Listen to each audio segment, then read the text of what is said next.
দুমাস ধরে শ্রমিকদের মিলছে না বেতন। বাধ্য হয়ে আমবাসা সরকারি খাদ্য গোদামের শ্রমিকরা কর্মবিরতি শুরু করেছে। শ্রমিকরা জানান, বকেয়া বেতনের কথা কর্তৃপক্ষকে জানিয়ে এলেও কাজের কাজ কিছুই হচ্ছে না।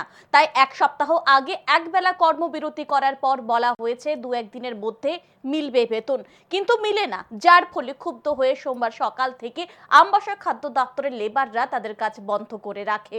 তাদের দাবি, যতক্ষণ পর্যন্ত যাদের মাসিক বেতন না পায় ততক্ষণ পর্যন্ত তারা কর্মবিরতি করবে।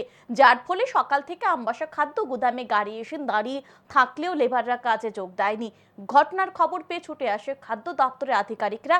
কথা বলেন লেবারদের সাথে, খুব তাড়াতাড়ি সমস্যার সমাধান হবে।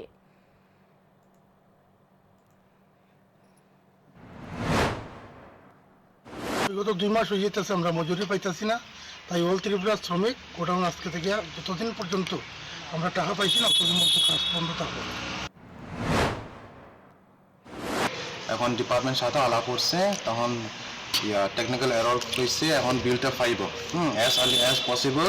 আমাদের ডাইরেক্টর স্যার সাথে আলোচনা হয়েছে, অ্যাজ আর্লি অ্যাজ পসিবল তাদের বিলটা সংগ্রহ হইতে এই সপ্তাহের ভিতরে তাদের বিলটা ঢুকবো।